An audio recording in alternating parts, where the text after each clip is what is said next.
From my first story, you're driving your car and you've got one kid that's got, the computer game or whatever, and it's like, or making noises or whatever, and one kid's, asking you constant questions, and you're looking for something in the car, like a protein bar that you really want to get, and you can't find the protein bar, and your kids won't be quiet, and you find yourself getting angry, yeah?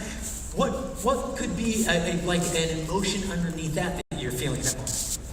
Yeah, frustration. It's just like nothing's working, and I hate these sounds, and I don't like these questions. Yeah, and it's frustration. Or let's say, let me give you another example. You have a friend who says something to another friend that you intended to be completely confidential, and you probably even told them you wanted it to be confidential, and you find out in a roundabout way that person shared that with this other person, and you feel angry toward the friend you told in the first place. What would be the underlying emotion there?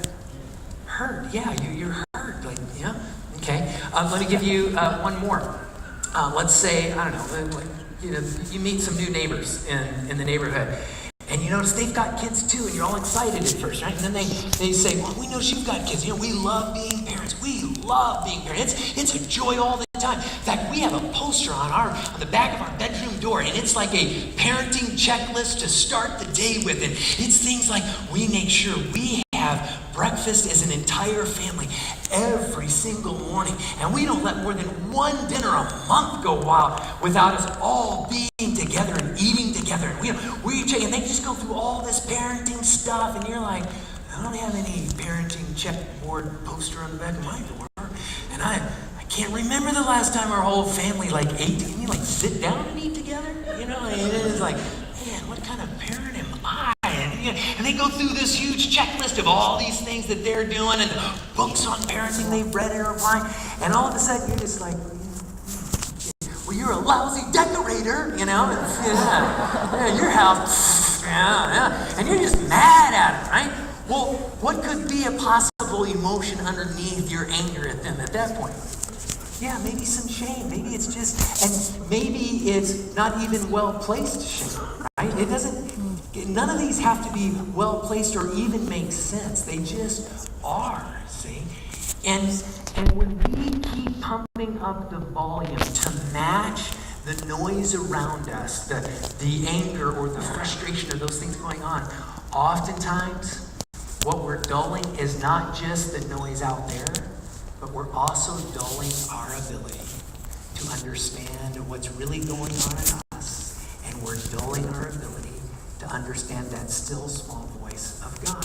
Okay? So this leads to the second truth that I want to talk about here this morning, because as the noise level rises, we're tempted to do something with that noise level even more so. And so here's the second truth that I want to talk about. We'll unfold it out of the passage here, but it's this. We want to shout over the noise, not just match it, but sometimes when it reaches a point, we want to push over the top of it. We want to get control of what's going on, right? What happens when you feel that boiling point? You're in the car, you're with those neighbors, or on that phone conversation, and it just kind of boils and boils, right?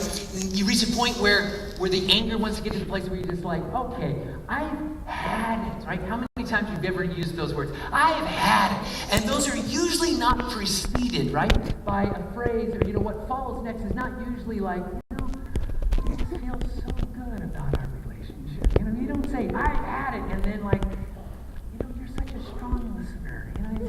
Usually what comes next is something with a little more intensity. Usually it's meant to dominate the conversation in that moment, to wrangle control of it.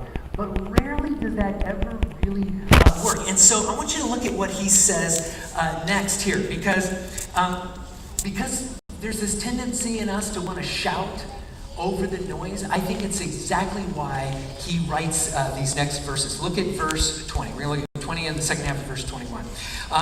For man's anger does not bring about the righteous life that God desires. Therefore, get rid of all vulgarity and malice that is so prevalent. I think that's exactly why he says it. He's just like, you know what?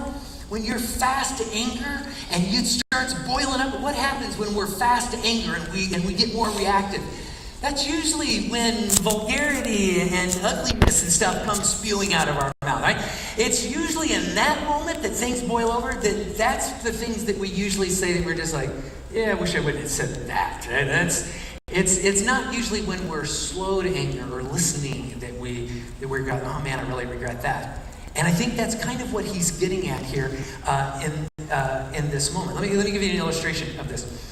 So for my daughter's birthday this past spring, she wanted me to fix a dish that is a dish that I've kind of created over time. I've just kind of kept messing with this dish until I still mess with it. It doesn't matter how, I'll mess with it till the day I die. And we call it nouge de rouge, okay? And it's just, and those of you know French, I know I just butchered that, but it just means red noodles. And it's kind of it's like bacon, macaroni, and cheese on steroids, all right? And the way I make it is I cook up a bunch of bacon, okay?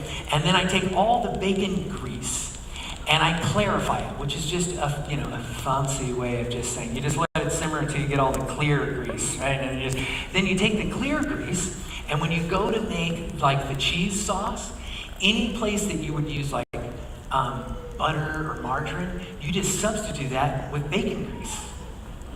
This is good stuff, okay? It's bacon, all right? It's also a heart attack in a skillet, but it tastes good, all right? Yeah. And then any place that calls for like